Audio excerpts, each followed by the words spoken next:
Bueno, queridos hermanos, hermanas, gracias a Dios, es viernes 3 de septiembre. Damos las gracias al Padre y Señor eh, que nos da la vida, que nos bendice, que nos anima, que nos hace vivir en esperanza.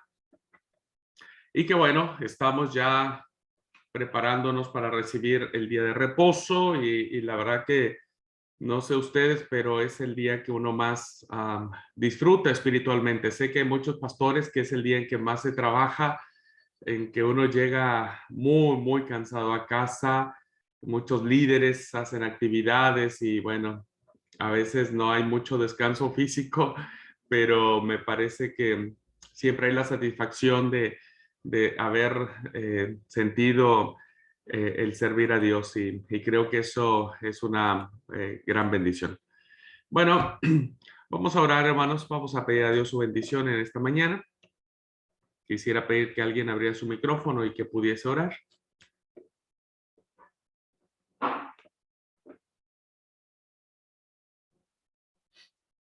No sé quién quiera orar. Liti. Voy a orar, pastor. ¿Quién está? ¿Se me escucha? Ah, sí. Ok. Dina. Hola, hola. ¿Quién era? La verdad que no percibí quién era. Era Dina, me parece. Ah, pero apagó el micrófono, Dina. Se habrá caído el sistema. La hermana Liti. Bueno, Liti, ¿querés orar? Liti, por favor. ¿Cómo no?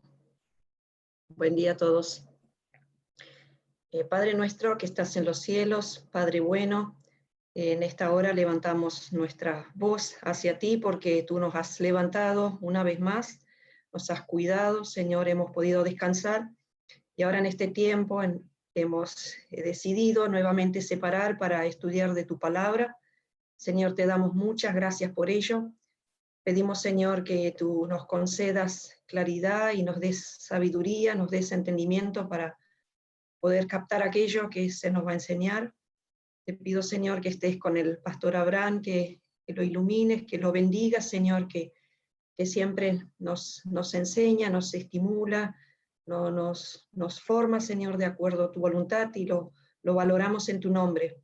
Señor, oramos en tu nombre, ponemos esta clase en tus manos, también pido por todos mis compañeros que tú seas con cada uno, Señor, que podamos poner esta vocación, este amor hacia tu obra, Señor, y que sea de acuerdo a tu voluntad. Guíanos, Señor. Todo esto te lo pedimos en el nombre de Jesús, dándote gracias, la honra que tú te mereces. Amén. Muchas gracias, Liti. Dios te bendiga. Bueno,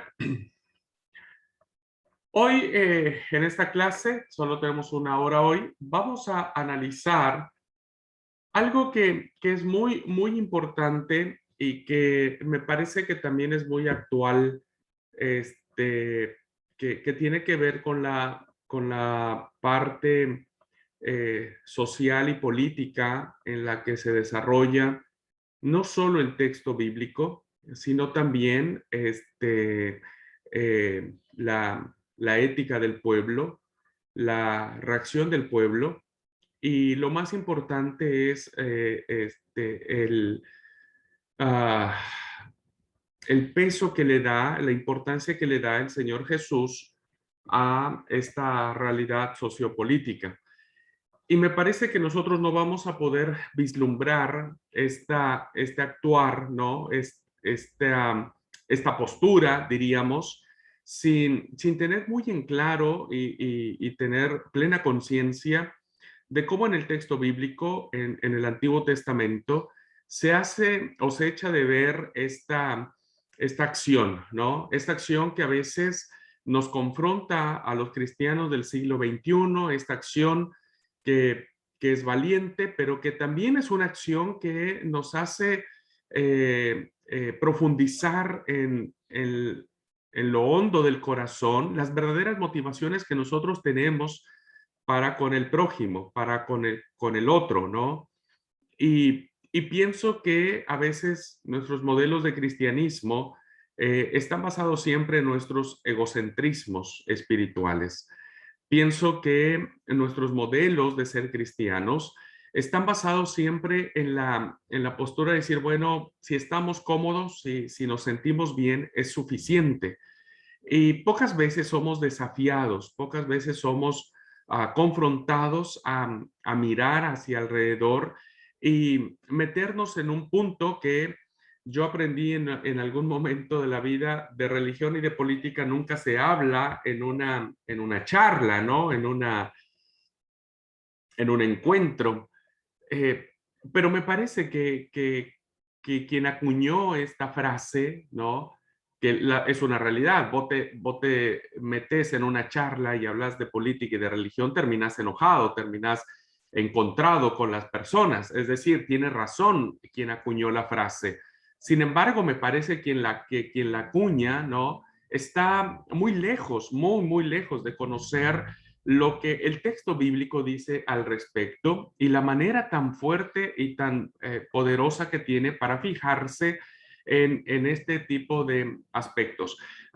Es solamente una parte introductoria, no lo vamos a desarrollar, hay mucho que hablar sobre este aspecto sociopolítico que aparece como valor fundamental en los libros del Antiguo Testamento, pero sí esta clase nos va a dejar pensando, me parece, nos va a dejar reflexionando sobre este valor, así como hemos reflexionado la manera en que Dios se ha desarrollado en su definición, en su capacidad de amar, de perdonar, de mirar hacia los pueblos que no merecían su misericordia. También nos va a hacer reflexionar esta clase. Así es que lo que decía es que estuve intentando ahorita, por eso entré tarde a la clase, yo tengo un video para compartir y espero que eso también sí se pueda compartir. No sé, esa es mi duda, pero ahora vemos. Déjenme ver si puedo. Se supone que lo tengo que abrir. Yo hice una canción que me trajo mucha. Me parece que sí, y ahí lo tengo que sacar acá del...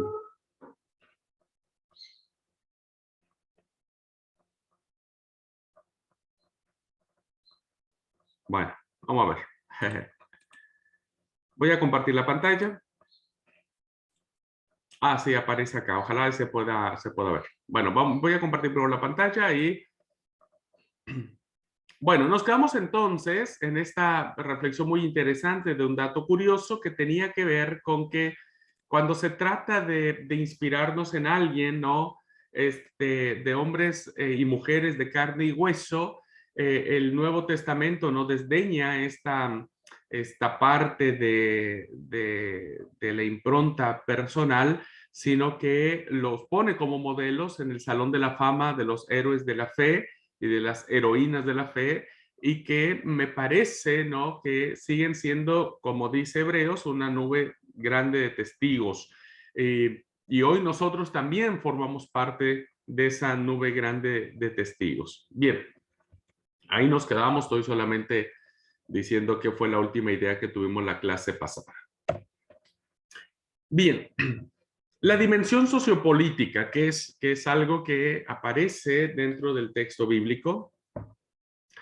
Y en tercer lugar, el Antiguo Testamento nos ayuda a descubrirla, nos ayuda y realmente es algo muy fascinante, muy atrayente, pero también muy desafiante, ¿no? Y esto que el Antiguo Testamento va a plantear, va a establecer, el Nuevo Testamento lo recogerá este sentido sociopolítico que ustedes pensarán que la Biblia no habla de política. Desafortunadamente hemos espiritualizado muchos textos, pero hay mucho de política detrás, hay mucho de los aspectos sociales, de clases sociales, de desigualdad, de opresión, de pobreza, una pobreza increíble.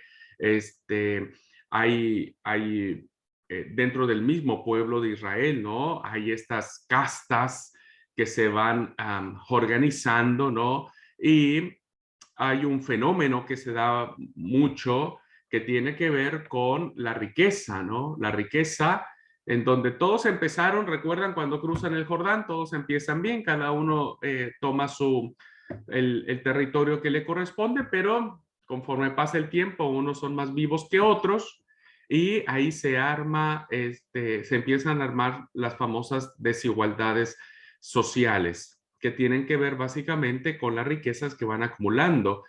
Hay miembros de distintas tribus que van haciéndose una especie de latifundio, ¿no? Se convierten en latifundistas y evidentemente ese fenómeno social lo que provoca es que necesita personas para trabajar las grandes extensiones de tierra que ha adquirido esta persona.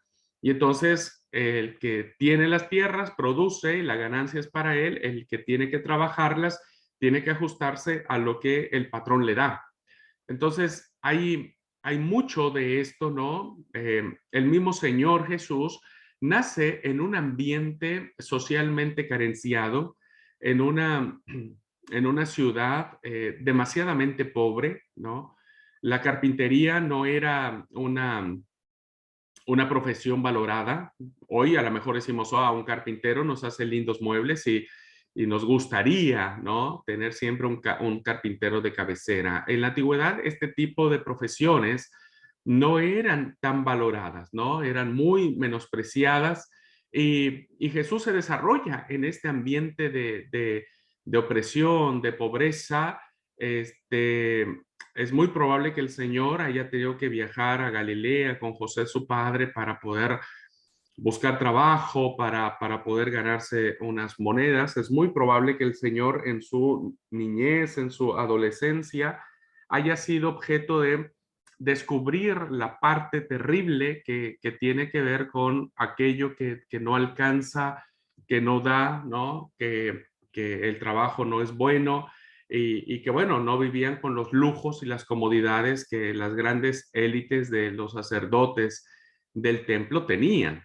Entonces, es muy interesante, hermanos, cómo el concepto de la opresión, el concepto del poder en turno, ¿no? Dependiendo del rey que estaba en turno, era cómo se desarrollaban las cosas. Unos reyes eran más ambiciosos que otros, ¿no? Esto no solo sucedía en el ámbito del pueblo de Israel, sino también abarcaba en los ámbitos totales, ¿no? Era universal el tema del poder, de la corrupción, ¿no? De la corrupción, algo que se le rescata, por ejemplo, al libro apócrifo o al añadido apócrifo del libro de Daniel, que no lo tenemos nosotros, el añadido en griego que está en el libro de Daniel, sacándole que su canonicidad, porque nosotros no lo consideramos canónicos, sí podemos mirar la historicidad del texto que refleja la corrupción que había. Estos dos que pertenecían ¿cómo es? Al juzgado, diríamos que eran funcionarios del templo y tenían un papel muy... Estoy hablando de la historia de Susana, tal vez ustedes no la estén ubicando porque no la hemos leído, pero quienes hemos leído esta historia nos damos cuenta que este era el grado de corrupción que había entre los personajes de alto nivel, diríamos, porque estos dos vieron a Susana, que era muy linda, muy hermosa, y la codiciaron, y entonces hicieron todo un plan para poder poseerla, ¿no? Y cuando fueron descubiertos, estos hombres le dijeron a esta mujer, ¿sabes qué? A ti no te van a creer, es tu palabra contra la nuestra, y entonces vamos a decir que vos sos quien estabas con otro hombre y que vos querías mancillar a tu esposo y vas a terminar muerta. A este nivel, ¿no? A este nivel encontramos los parámetros que tienen que ver con los aspectos sociales y políticos que están presentes. El Magnificat, el canto de acción de gracias de María, es un canto con una impronta política muy, muy fuerte. No tiene ningún desperdicio. Miren, Lucas recoge este texto y recuerden que Lucas, todavía no entramos a evangelios sinópticos, pero Lucas va a dirigir su escrito, su libro, lo va a dirigir principalmente a las comunidades de habla griega y principalmente a comunidades donde este concepto del poder, donde este concepto de la riqueza, donde este concepto de la opresión está muy fuerte, es muy, muy fuerte. Las clases sociales en la cultura griega eran por demás aceptadas, valoradas, y nadie hacía nada por cambiar esa realidad política y social, ¿no?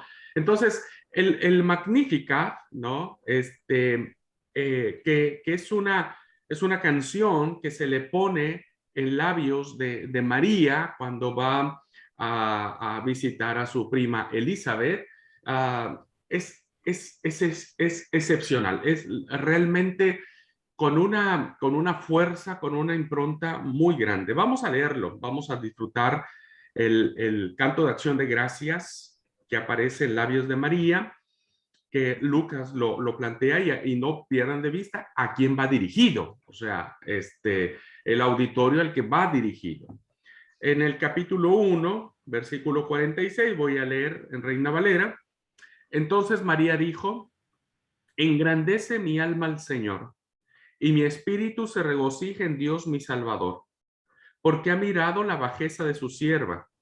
He aquí, desde ahora me dirán bienaventuradas todas las generaciones, porque me ha hecho grandes cosas el Todopoderoso. El Santo es su nombre, y su misericordia es generación en generación a los que le temen. Hizo proezas con su brazo, esparció a los soberbios en el pensamiento de sus corazones. Quitó de los tronos a los poderosos. Fíjense, quitó de los tronos a los poderosos. Está hablando de la cuestión política. ¿Quiénes ocupaban los tronos? El político en turno, ¿no? Y el político en turno, el rey en turno, el emperador en turno, siempre traía su propia fuerza, su propia manera de gobernar. Dice, y exaltó a los humildes. Hay un contraste ahí, está el canto de María está poniendo en evidencia lo que está sucediendo allí, y está sucediendo que hay gente que está explotada, ¿no? Que está por debajo. Cuando se habla de humildad, no está hablando de una piedad, no, está hablando de las personas que están siendo sometidas por el poder en turno, ¿no? Entonces, fíjense cómo en el canto de María hay una inversión de valores, ¿no? Entonces, lo que el Señor, lo que está diciendo este canto es que Dios va a quitar a los poderosos y en su lugar va a poner a los pobres, que así debería de ser.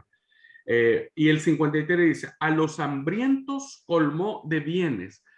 El hambre, hermanos, ha sido una realidad que ha golpeado a todas las épocas, a todas las épocas. Nosotros no la vemos, desafortunadamente, porque tenemos para comer, gracias a Dios. Aún hablo de la realidad argentina. Aquí en Argentina todos nos quejamos, decimos muchas cosas cuando vemos que el dólar se nos fue a 180, a 200, cuando vamos, ¿no? Al kiosco, cuando vamos al súper, todo es carísimo, todo, es decir, estamos en una realidad en donde parece ser que la pobreza está ahí, pero en la gran mayoría de nuestro núcleo de iglesia, ¿no? La verdad es que uno abre la heladera y a veces uno dice, Dios, nos quejamos mucho y tenemos esto, tenemos lo otro, tenemos aquello. He ido a casas donde yo veo la heladera y un montón de carne frisada, un montón de de cosas ahí para comer y digo, bueno, nosotros no vamos a poder ver la pobreza ahí, ¿no? No la vemos. Entonces, como la pobreza solamente la miramos cuando hay un discurso político que el político que está en contra del que está gobernando ahora saca los índices de pobreza y dice, bueno, ahora en la Argentina somos más y más millones de pobres, ¿no? Ahí es solamente donde escuchamos de pobreza. O cuando en la tele por ahí algún noticiero en su editorial, ¿no? Porque todos los noticieros pasan por un filtro para ver qué noticias nos van a dar, ¿no? Entonces, cuando en algún noticiero escuchamos la pobreza que existe en otros países, decimos, ah, bueno, es hasta allá. Yo mientras me voy a hacer un buen asado y me voy a hacer una buena ensalada de papa y voy a abrir un buen vino y voy a tomar y voy a comer y ya está.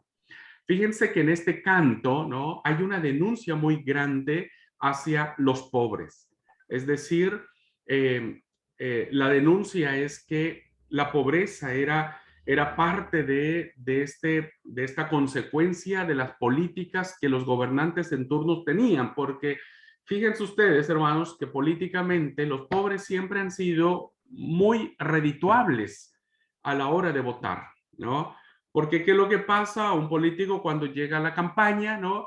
Empieza a trabajar en los núcleos de los pobres. Y entonces... Cristina recién le diga a Celia, o sea, porque me la mamá parece no que me hay un micro abierto, hermanos, hermanas. Yo ahora le escribí a la mamá, creo que tengo el número que está en el grupo del DAE. Déjenme ver quién es, porque creo que no nos está haciendo caso. Si ella me responde, hablaría con ella directamente. Ahí si ella no me responde en el transcurso de la mañana, te escribo nuevamente, ¿puede ser? Así hacemos más directo. Ah, es acá, ya está. Ya está. Bueno. Yo siempre les he dicho, no me preocupa que se active el micrófono. Me preocupa que a veces uno escucha cosas que no tiene que escuchar. Bien, ya ni sé en qué iba yo, la verdad me desconcentré. Bueno, hablaba del tema de la pobreza, ¿no? Porque la pobreza es un fenómeno social, ¿no? Que, insisto, para las élites políticas, ¿por qué nos acaba la pobreza? Porque no conviene. Porque los pobres siempre serán la forma que tendríamos para poder seguir llegando al poder. Esta es una realidad dolorosa, hermanos. Esta es una realidad dolorosa. Y cuando hablo de pobreza, no estoy hablando de aquellos que teniendo la oportunidad de trabajar, no trabajan y que se han acomodado a la manutención que el gobierno les da. Estoy hablando de aquellos que aún no laborando no llegan. O sea, que vos vas, pedís trabajo y el patrón te dice, sí, pero te cuesta tanto la hora. O te puedo pagar tal cosa. Y uno dice, Dios mío, ¿y qué hago? Y bueno, no me queda de otra. Entonces, tenés que trabajar un día, otro día, y las deudas se incrementan, y bueno, vos sentís, ¿no? Que no llegás porque el armado social que tenemos está hecho para eso, ¿no? Está hecho para eso. El político a veces dice, no, hoy creamos millones de empleos. Y yo digo, ok, creaste millones de empleos. ¿Cuánto está pagando un empleador? O sea, yo tendría que trabajar 8 horas, ¿no? O 10 horas al día y la paga viene siendo muy poca. Entonces, aunque yo esté trabajando, la ganancia sigue quedando en muy pocas manos. Y el canto de María, ¿no? Que tiene una connotación y desafortunadamente en esta clase no lo vamos a poder abordar. Pero cuando lleguemos a evangelios sinópticos, ustedes van a ver con mucha claridad, que este sentido político va a permear en todo el texto lucano. En todo el libro de Lucas, ¿no? El Evangelio de Lucas, Lucas va a sacar cara por los pobres. Va a hablar mucho de pobres, va a hablar mucho de mujeres y va a hablar mucho de niños. ¿Cómo se llama? 3 áreas de la sociedad en su tiempo que eran despreciables. Y Lucas va a recuperar en su evangelio esta parte. Entonces, y sigue diciendo, a los hambrientos colmó de bienes y a los ricos envió vacíos, ¿no? Está hablando de que esta condición social que ha prevalecido en las sociedades no pertenecen al reino de Dios, no pertenecen a el modelo de Dios, ¿no? En todo caso, el pobre es el que va a salir con un montón de cosas, con la canasta rebosante de mercadería, ¿no? Y el pobre entonces va a tener que salir vacío. Es decir, que el cambio de valores que aparecen en este canto, que es maravilloso, maravilloso, nos pone en perspectiva justa de qué es lo que dice la Biblia en relación a esto. No solo nos quedamos en el mensaje de Lucas, en labios de María, en el Magnificat, sino también hay una condena de poder por parte de Jesús. Esto es sistemáticamente sostenible en todas las intervenciones del Señor. El Señor va a chocar y choca muy fuerte, ¿no? Choca muy profundo con estas estructuras.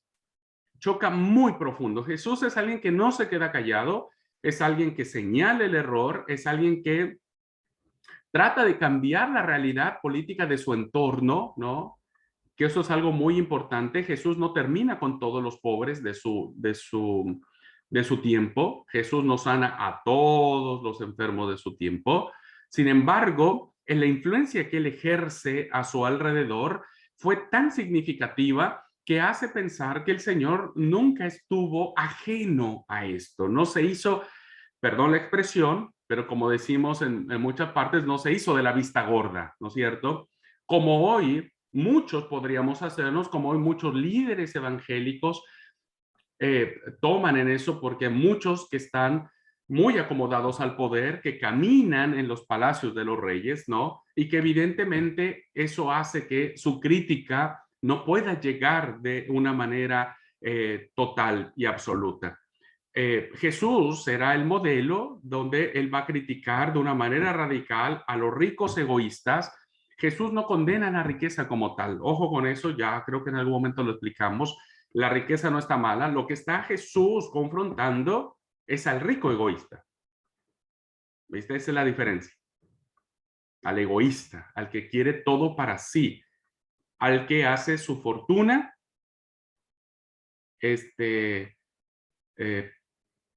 pisando la dignidad de otras personas, ¿no? Jesús critica la insensibilidad que había ante la necesidad del prójimo. Y esta parte de la necesidad, es decir, ¿por qué? Porque hay pobres, porque hay una política de gobierno, de Estado, que no está respondiendo a esto, ¿no? Que no está respondiendo a esto. Y finalmente, un ejemplo más que encontramos en el Nuevo Testamento que se viene recogiendo de los valores del Antiguo, tiene que ver con la Carta de Santiago, que hay una fuerte y enérgica denuncia hacia los ricos. Ustedes que siempre anhelan los primeros lugares de la asamblea para que sean vistos, aullad ustedes ricos, me parece que dice la Carta de Santiago, ¿no?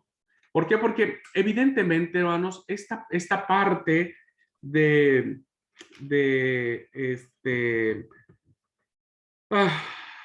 la condición social que existe, sí, Santiago dice, Santiago 5:1, vamos ahora ricos, llorad y aullad por las miserias que os vendrán.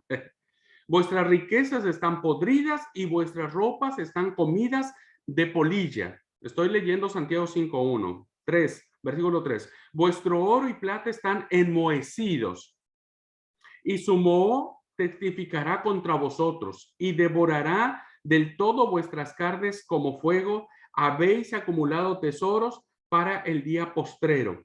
He aquí, clama el jornal de los obreros que han cosechado vuestras tierras, el cual por engaño no les ha sido pagado por vosotros. ¿Viste? Hay una denuncia muy fuerte. En fin, y los clamores de los que habían cegado han entrado en oídos del Señor de los ejércitos. Habéis vivido en deleite sobre la tierra y siendo disolutos, Habéis engordado vuestros corazones como en día de matanza. Habéis condenado y dado muerte al justo y él no os hace resistencia. Y claro, si no se puede defender. ¿Qué hace el que no tiene los recursos? Y nada, termina siendo acabado por el rico, ¿no? Fíjense que esta parte es muy fuerte, ¿no? Es muy fuerte. Es una denuncia muy, un palo muy fuerte que Santiago da hacia los opresores. Pero ahora, ¿qué es lo que pasa con esto, hermanos? O sea, estamos viendo esto tanto en el canto de María como en el señalamiento que Jesús hace hacia los poderes de facto que están. Santiago no se mide y Santiago le da con todo. Me imagino que los miembros ricos de la iglesia de Jerusalén, cuando escucharon eso, movieron para todos lados y dijeron, ¿a qué hora termina el sermón? Ya el pastor ya se pasó del sermón. Y ahora fíjense qué es lo que pasa. O sea, por desgracia, estos textos los hemos espiritualizado porque los hemos leído solo como parte de una liturgia, ¿viste? Como parte de una, ¿cómo es? De nuestro ejercicio de lectura de la Biblia, porque bueno, el profesor de Biblia nos dijo que tenemos que leer el texto bíblico completo, pero los hemos espiritualizado de tal manera, ¿no?, que hemos pasado por alto lo que esto significa. Las personas más conservadoras, políticas y socialmente, leen a gusto el Magnificat de María. Es decir, cuando escuchan esto, ajá. Si el pastor tendría que predicar esto algún día en el sermón, tal vez más de uno al salir del templo le dirá al pastor, qué lindo sermón, pastor, qué lindo, muy bien, Dios lo bendiga. Y me voy para mi casa. O sea, no nos hace eco, no nos hace mella, ¿no? Es decir, cuando escuchamos sin temblar la parábola del rico y de Lázaro, ¿no? La verdad uno dice, no le entendí mucho esa parábola, la verdad que es medio complicada, ¿no? Abraham y en el seno de Abraham y Lázaro y las llagas, y la verdad que es, pero está linda, está linda. Es decir, deberíamos, hermanos, en esta dimensión sociopolítica, enfrentarnos a nuestras realidades en nuestros distintos países.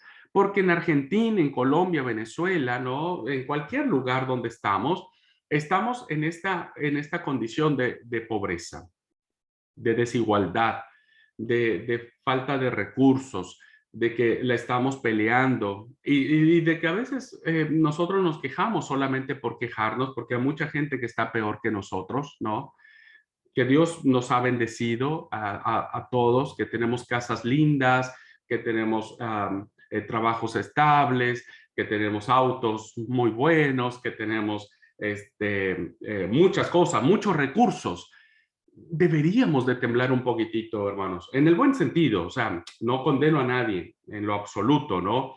Pero creo que deberíamos de temblar un poquitito cuando nos enfrentamos a esta realidad política y social que existe en nuestro medio, y algo tendríamos que hacer, ¿no?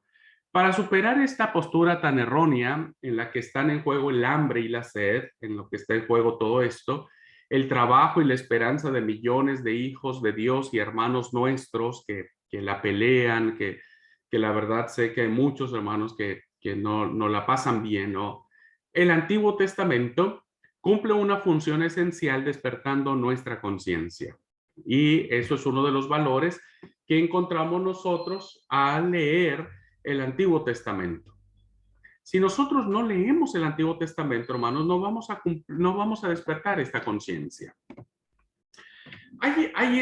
Me encanta esta parte, hermanos, este libro que se llama Rusia en Revolución, que es de Leonardo Koshan, que es un autor que narra lo que es la Revolución Rusa. Cuenta un caso muy interesante, ¿no? Durante la segunda Doma, las Domas eran cómo se conformaban las comisiones legislativas, ¿no? Hubo 4 Domas en esta Revolución Rusa, y se cuenta la historia de un campesino de Kiev, en esta ciudad, Este campesino se llamaba Sacno. Y tuvo un discurso maravilloso a propósito del injusto reparto de la tierra. Miren, lo que vamos a leer ahora, de verdad que no dista nada con el mensaje de los profetas del Antiguo Testamento. Y lo que vamos a leer ahora también, debemos tomar en cuenta el peligro que aparece en esta historia. Fíjense, y es un peligro que a veces nosotros caemos en eso, los cristianos, caemos en ese peligro. Ojalá lo puedan notar, ojalá lo puedan discernir, estos dos cosas que vamos a leer en el discurso de Sacno, que tiene que ver con la injusta repartición de la tierra. Ojalá puedan mirar que tiene un sabor muy, muy profético del Antiguo Testamento y que también tiene un gran peligro y un gran error en el que caemos los cristianos al respecto. Fíjense lo que dijo Sacno.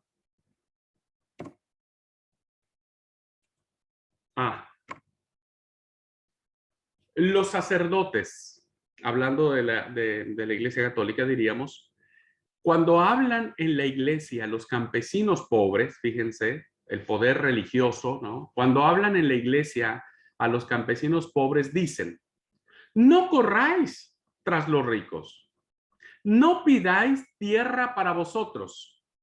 Recordad, fíjense lo que dicen los sacerdotes, recordad lo que dice la Escritura. Cristianos verdaderos. ¿Qué dice la Escritura? Cristianos verdaderos. Buscad primero el reino de los cielos, lo demás se os dará por añadidura. ¿Lo notaron? Pero, dice Sacno, ¿por qué el terrateniente puede poseer un montón de tierra mientras al campesino no le queda más que el reino de los cielos? ¡Wow! Esto es impresionante, hermanos. Es una verdad que es cierto. Fíjense y cómo termina el discurso de Sacno. También dice el libro de Levítico que la tierra pertenece al Señor y todos tenemos derecho a ella, ¿no? ¿Notaron el sentido que tiene, el sabor profético que tiene este discurso? La denuncia profética que tiene. Pero también pudieron notar, hermanos y hermanas, el error con el que nosotros a veces caemos y que hemos hecho. Quiero que alguien abra su micrófono y me diga si pudo notarlo.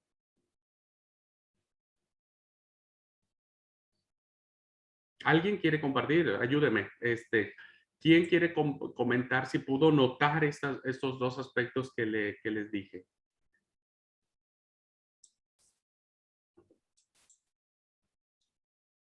Sí, hermana Zoraida, adelante. Gracias, hermano. Ah. Hermano, pues yo noto de que los sacerdotes le acomodan la Biblia al gusto de ellos, a las personas, para hacerle ver lo que quieren que vean, para subyugar, para hacer que no reclamen, que se callen. Y otra parte donde dice lo contrario, que haría que ellos reaccionaran para reclamar sus derechos, entonces esa sí no se tiene en cuenta. Esa sí se tapa, solamente que se queden con lo que les conviene, porque si bien los ricos pues tienen hartas tierras, a los que le daban eran los curas, era el segundo rango. Ellos estaban ahí al ladito de los ricos recibiendo, mientras que los pobres pues quedaban sin nada. Entonces vemos que los líderes religiosos, por su avaricia, también acomodan las escrituras para subyugar al más pobre, seguirlo, mejor dicho, ya no está abajo, sino que lo echan al fondo, con las predicaciones, con las enseñanzas, en la forma que acomodan la palabra de Dios. Gracias, Zoraida. Muy bien. Vemos acá entonces, hermanos, que hay una denuncia muy grande de una clase social diametralmente opuesta. Por un lado están los terratenientes y por el otro lado están los pobres. Pero vemos también, hermanos, que en ambos casos el texto es correcto. O sea, eso es lo que dice el Evangelio. Mateo dice, busquen el reino de los cielos y lo demás se les añadirá. Eso está bien, eso es correcto, ¿no? Pero, ¿qué es lo que pasa con todo esto? Este episodio refleja un hecho curioso. El uso enajenante, el uso privativo del Antiguo Testamento que tiene, ¿no? Y el liberador del Antiguo Testamento. Es decir, la diferencia no radica en estos libros, sino en la persona que los lee. Porque Sanjo, el autor de este discurso, tiene razón. No se puede usar el Nuevo Testamento para predicar el hambre y la miseria, como diciendo, bueno, el Señor dijo que se queden quietos, ustedes no hagan nada, cálmense, agachen la cabeza, sigan siendo sometidos, porque Jesús no lo hizo, ¿no? Porque si nosotros vamos a utilizar solo ese texto, entonces, ¿qué pasa con el libro de Levítico donde dice que la tierra es del Señor? Y por lo tanto, todos tienen derecho a esta tierra. Nadie debería de ser dueño de la tierra, porque la tierra es de Dios, ¿no? Y eso ha hecho que por la tierra, ¿no? Se creen estas condiciones de clases sociales. Jesús no hizo esa parte. Y está en contra de la voluntad de Dios el hecho de leer estos libros a la luz de nuestros intereses, ¿no? A la luz de decir, bueno, ¿cómo le hago yo para seguir sobreviviendo en todo esto? Bueno, manipulo las cosas, ¿no? Manipulo las cosas, que hoy estamos muy ahí, que dicen, bueno, hermano, siga orando, siga orando. No sé, algo tendríamos como iglesia que hacer. No pensaría, queridos hermanos, no pensaría yo que tendríamos que tomar piedras y palos e ir a una manifestación y golpear a mi prójimo y maldecir y demás. Pensaría que esta es una reacción que a muchos creen que es conveniente, pero ¿por qué no hacer nosotros un cambio desde nuestro influjo, ¿no? Si vos sos patrón, si vos tenés por tu trabajo, por tu laburo, por qué sé yo, has hecho tu empresa, tu negocio, etcétera, y tenés trabajadores a tu cargo, sé justo con ellos, sé justo con ellos, sé honesto con ellos, bríndales todas las oportunidades que el Señor te ha brindado a ti. Apóyalos. Yo sé que habrá muchos trabajadores que no lo valorarán, que abusarán de tu confianza, que te engañarán, que te robarán, en fin, porque hay de todo, ¿no es cierto? No, lo voy a decir con el debido respeto, no todos los pobres son buenos ni todos los ricos son malos. Pero más allá de eso, creo que debemos despertar una conciencia social y política que nos permita alinearnos un poco al pensamiento de Dios, ¿no? Pensaría un poco en la lógica de Sanjo y creo que tendríamos de alguna manera en nuestro diario vivir algo que hacer para salir adelante. El que es trabajador, sea amable con sus patrones, no tolere nunca las injusticias, pida a Dios sabiduría para poder enfrentar aquello que está en contra de la voluntad del Señor, ayude a sus otros compañeros, bendiga a los otros, no entre en competencia y tampoco trate de escalar otros puestos o hacerse de cosas siguiendo el modelo de los otros, ¿no? Menospreciando a otras personas. Pensaría que hoy nosotros tal vez de alguna u otra manera podríamos cambiar la situación que hoy nuestro mundo está viendo. No vamos a acabar con los pobres ni con las situaciones de desigualdad social. Jesús no lo hizo, ¿no? Pero sí podemos cambiar nuestro entorno a donde quiera que podamos estar. Y termino la clase, hermanos, con esto que me parece muy, muy interesante, porque parte del mensaje social, dije que era una introducción, realmente hablar de esto, hermanos, nos llevaría a todo un curso que lo vamos a llevar un poco en Profetas, pero parte del mensaje social del Antiguo Testamento lo expondremos a hablar sobre el Éxodo y sobre los profetas. Ahí es donde hay un mensaje muy, muy fuerte. Ya veremos que la lectura de estos libros obliga a cambiar de mentalidad y nos hace enfocar las cosas de forma muy distinta. Y la verdad que me sorprendí encontrarme con Atahualpa Yupanqui. Me sorprendí muchísimo. Yo no había escuchado de él. No sé si ustedes lo han escuchado, seguramente los argentinos sí. Este cantante, cantautor famoso, compositor, guitarrista, argentino, por cierto, Atahualpa Yupanqui, tiene una denuncia muy profética, que casi cae en la herejía, ¿no? Que casi cae en la herejía. Y que a muchos de nosotros nos escandalizaría su letra, ¿no?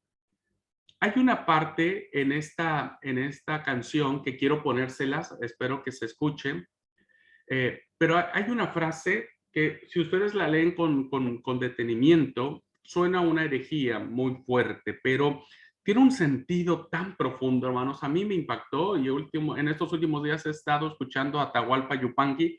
El folclore argentino es hermosísimo, pero en particular esta canción la he escuchado mil veces, y cada día me asombro más de la manera en que encara esta canción. Y hoy, acabando la clase, seguramente la voy a volver a escuchar, porque me parece una canción muy, muy pertinente, porque es una confrontación que hace el autor, el cantor en este caso, contra Dios. Y hay una denuncia contra Dios muy fuerte, muy pesada. Pero esa denuncia viene a partir de una experiencia, y la experiencia que tiene el cantautor parece que justificaría la herejía que está diciendo. Pero más que herejía, siento que hay dolor, hay mucho dolor en esta canción. Hay mucha frustración, y ese dolor me recuerda al de Job, me recuerda mucho al de Job, hace que diga cosas que no tiene que decir, pero que en esencia trae muchas cosas de las cuales nosotros podríamos identificarnos. Y esta frase que aparece en la canción, que se llama Preguntitas a Dios, fíjense el título de la canción, Preguntitas a Dios. Atahualpa Yupanqui es un seudónimo, él era Roberto Chavero, si no mal recuerdo, y dice: hay una cosa en el mundo más importante que Dios. Ya esa frase para nosotros nos causaría revuelo, y uno diría, ¿qué es más importante que Dios? Nada ni nadie, nada ni nadie. Sin embargo, para el cantor de este verso, dice que sí, que hay una cosa más importante que Dios, y que es que un hombre escupa sangre para que otro viva mejor. Hay una denuncia muy fuerte hacia el pobre, hay una denuncia de abandono hacia el pobre, y esta canción la refleja hacia Dios, ¿no? Y dice que Dios ha abandonado al pobre. Ese es lo fuerte de la canción, que ha abandonado al pobre. Y vamos a escucharla. Hasta acá voy a terminar la clase, pero me gustaría dejarles en la reflexión de Atahualpa esta canción. Y espero que se escuche. Ustedes me dirán si se escucha. Voy a compartirla. A ver si... es la primera vez que lo hago, así es que... avísenme, por favor, si se escucha. Yo hice una canción que me trajo muchas satisfacciones y muchos dolores de cabeza también. ¿Se escucha? Porque estuve 100 días preso Sí, hermano. por esta canción que se llama Preguntitas sobre Dios. Sí, se escucha bien. Yo no quería faltar al respeto, a lo que la gente respeta y ama. Yo tengo también la obligación de respetar. Yo no seré muy creyente. Yo soy un poco como era mi padre. Cuando mi madre decía, mamá me decía, yo soy creyente, mi padre la miraba y decía, yo soy dudante. Bueno, yo también soy un poco dudante. Tengo algunas dudas. Por ejemplo, yo les puedo contar a ustedes brevemente una pregunta y una respuesta. Puedo decirles por qué soy dudante. No es una falta de respeto. Y, por ejemplo, cuando dicen, una vez me preguntaron, ¿usted cree en Dios? Le digo, tengo mucho respeto por esa imagen, mucho respeto por mamá, mi madre, adorable, adorable vasca, adorable, 1000 veces adorable, 1.000.000 de veces.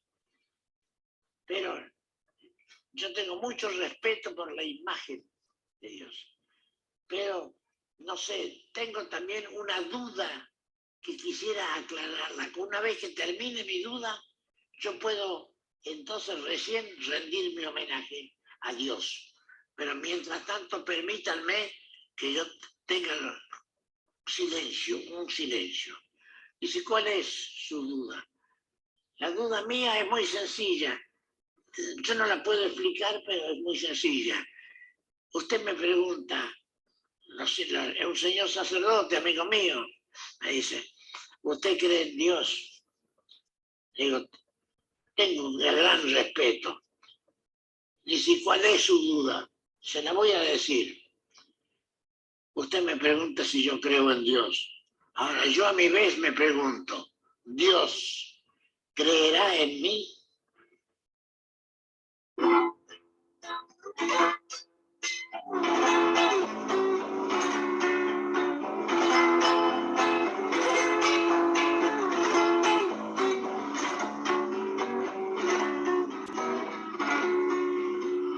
día yo pregunté, abuelo, ¿dónde está Dios? Un día yo pregunté, abuelo, ¿dónde está Dios? Mi abuelo se puso triste y nada me respondió. Mi abuelo murió en los campos, sin rezo ni confesión, y lo enterraron los indios, flauta de caña y tambor, y lo enterraron los indios, flauta de caña y tambor.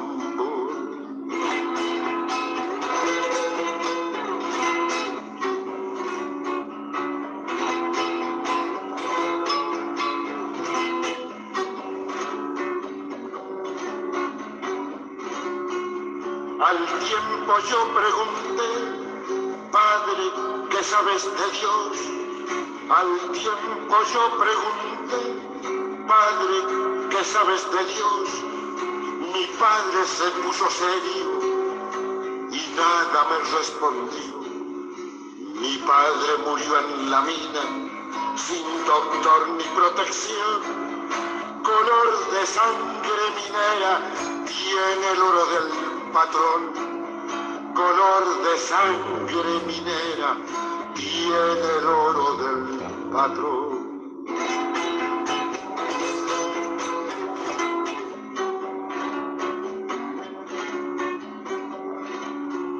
Mi hermano vive en los montes y no conoce una flor. Mi hermano vive en los montes y no conoce una flor. Sudor, malaria y serpientes, la vida del leñador. Y que nadie le pregunte si sabe dónde está Dios. Por su casa no ha pasado tan importante señor. Por su casa no ha pasado tan importante señor.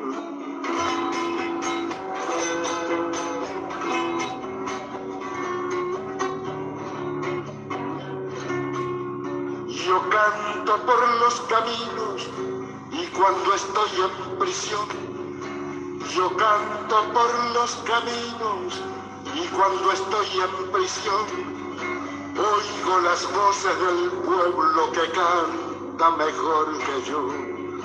Hay un asunto en la tierra más importante que Dios, y es que nadie escupa sangre para que otro viva mejor. Y es que nadie escupa sangre para que otro viva mejor. que Dios vela por los pobres, tal vez sí y tal vez no, pero es seguro que almuerza en la mesa del patrón. Pero es seguro que almuerza en la mesa del patrón. Yo hice una canción. Bueno,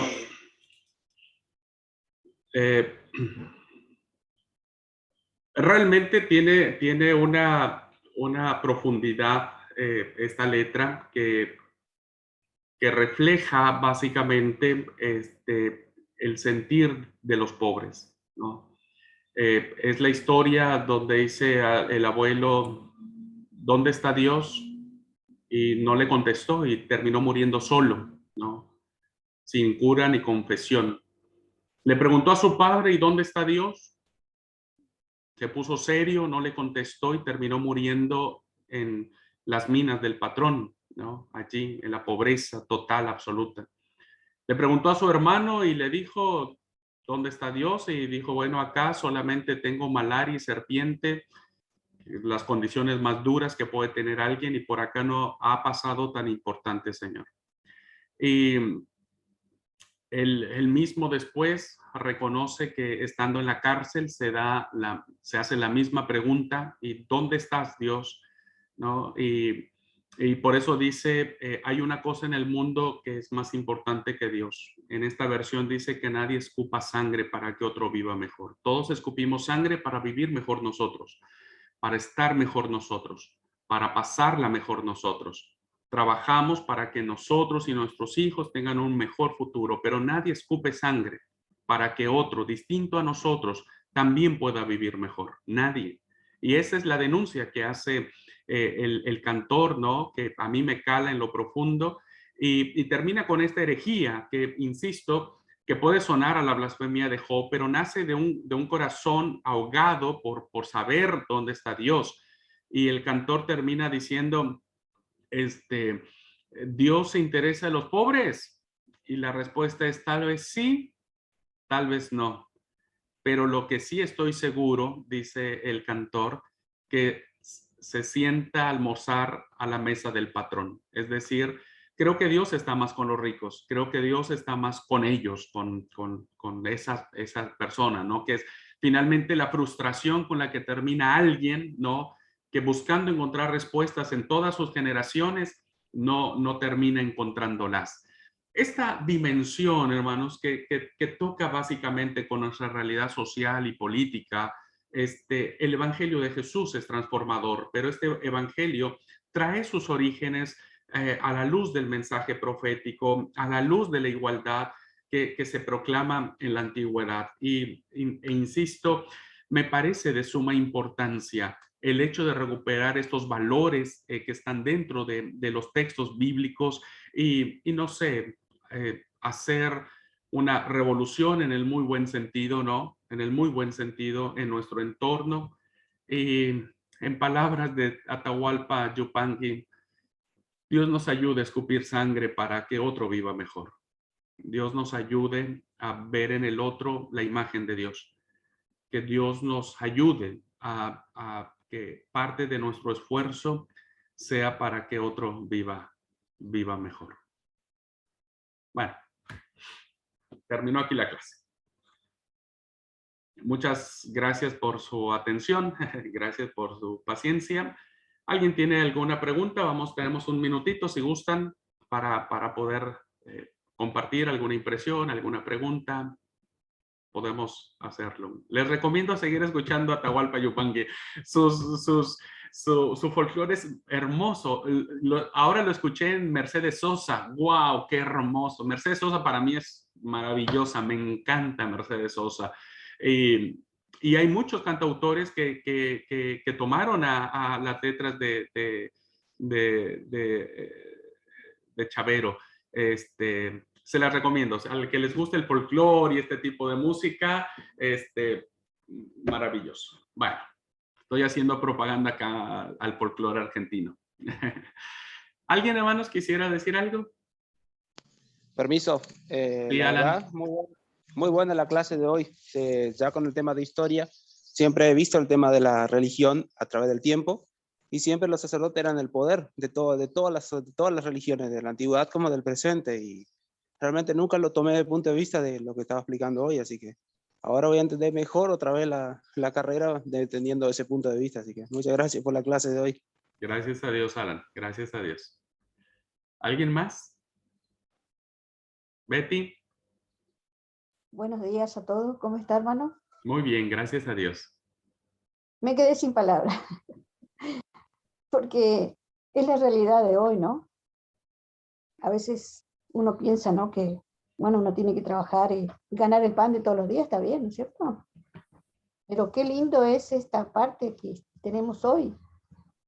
Ojalá que hay muchos patrones, ¿no? Que tienen bajo su responsabilidad a trabajadores.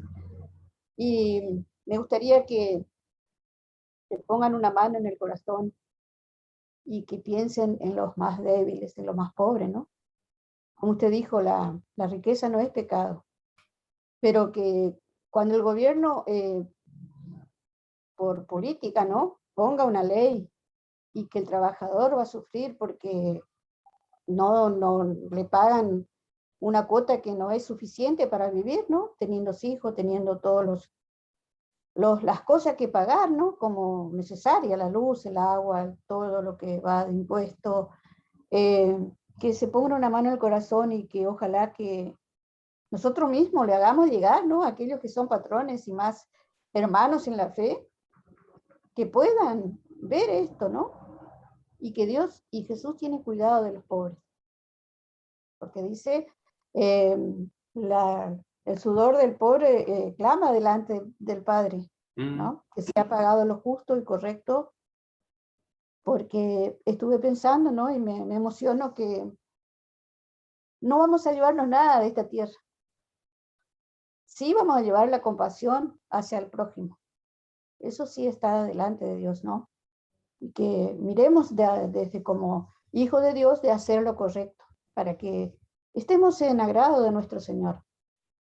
¿Sí? Porque nuestra vida acá es un paso, ¿no? Eso nomás es, hermano, porque yo fui pobre y tuve que trabajar muy duro de chica, cosechando hierba y en misiones, plantando para sobrevivir, ¿no? Y trabajé mucho y la verdad que me pongo en el lugar de los pobres, de aquel que trabaja, ¿no? No de aquel pobre que no quiere trabajar, pero muy interesante, hermano, el estudio de hoy. Qué bueno, Betty. Me alegra mucho. Es una realidad. Creo que dije, el Señor no condena la riqueza, el pecado es el egoísmo que se tiene sobre la riqueza. Y a veces la riqueza no solo se mide en la cantidad de ceros que uno puede tener en su cuenta bancaria. Nosotros mismos, ¿no es cierto? Si lo poco que tenemos es mucho delante de Dios y no compartirlo, también estamos pecando delante de Él. También estamos siendo egoístas con eso poquito que Dios nos da, pero que a la luz de otros es mucho. Nosotros también somos ricos.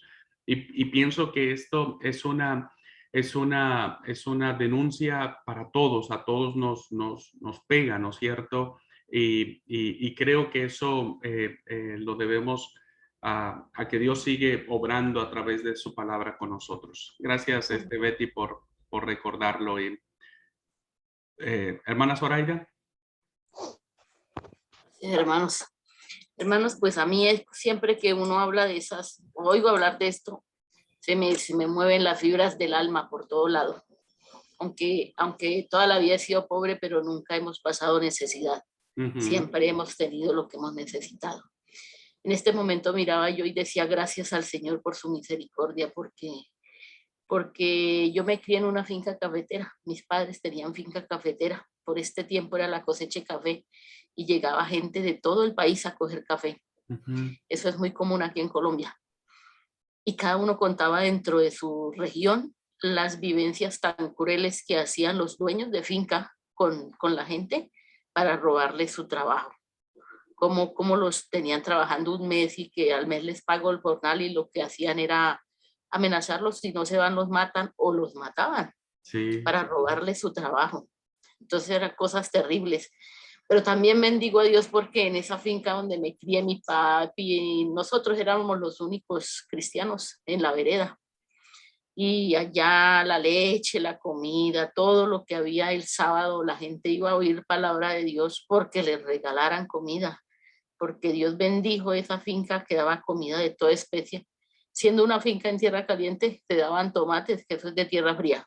Entonces la misericordia de Dios es, bueno, sobre todo, y bendigo a Dios en estos momentos porque lo que dice el hermano Abraham, ¿no es cierto? Uno no va a cambiar el mundo para que dejen de existir los pobres. Pero si está en el entorno y le hace la vida amena a otro más necesitado que uno, eso cambia muchas cosas. Que aunque hoy en día no tenemos eso, uno se encuentra con personas que vieron a mi papá y decían, bueno, ese sí que era un cristiano, ese sí que hacía, aunque mi papá ya va para 20 años de muerto. Entonces uno ve en la misericordia de Dios que eso hizo la diferencia. Y bueno, en mi corazón siempre ha estado eso de que si yo no me pongo, no tengo, no cuelgo, no doy, no tengo muchas cosas, pero sirvo al que veo que está más necesitado que yo para alivianarle la carga, debo hacerlo. Entonces, en esos dos aspectos, bendigo a Dios porque es la gracia de Dios, porque en este país de eso y de andar sin plata, mejor dicho, en toda parte uno ve la injusticia social que ha tenido este país y que por eso vivimos lo que vivimos, porque la injusticia social es terrible, terrible. Gracias, hermano. Gracias, Zoraida, gracias. La verdad que lindo su testimonio y en palabras del cantor de Atahualpa, siempre cuando alguien escupe sangre para que otro viva mejor, Dios nos bendice a través de esas personas, nos ayuda, nos guarda y bueno, creo que nosotros también tendríamos que hacer siempre algo más para que otro viva mejor. Dios le bendiga, Zoraida. Yo, créanme que, perdón, voy a decir algo que romperá la seriedad del momento, pero nosotros en México crecimos viendo una novela que se llamó Café con aroma de mujer, con Margarita Rosa de Francisco y Gallecker. Era hermoso y nos enamoraron los cafetales, nos enamoraron la cosecha del café, nos enamoró esa parte. Y ahora que usted me dice que usted lo vivió, que sabe lo que es eso de ir a cosechar, ay, me entró una emoción, porque es algo que sueño algún día estar entre esos cafetales. No encontrarme a la gaviota porque no sé si la voy a encontrar, pero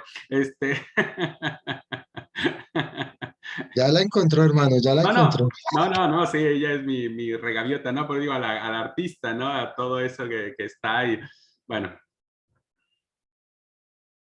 Pero es así, es una tristeza que hoy tenemos. John. Nada más venga, hermano, y vamos a conocer los cafetales.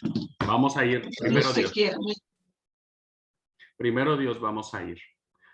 Bueno, hermanos, si no hay nadie más, si nadie más quiere comentar, deseo que Dios los bendiga. Muchas gracias por su atención. En la próxima clase estaremos abordando lo que es el tema de Jesús un poco. Vamos a mirar un poco la persona, la vida, el mensaje de Jesús a la luz de los valores del Antiguo Testamento. Y también será una bendición. Bueno, hermanos, hasta acá la grabación. Dios los bendiga. Feliz sábado para todos. Que Dios los guarde y los bendiga siempre.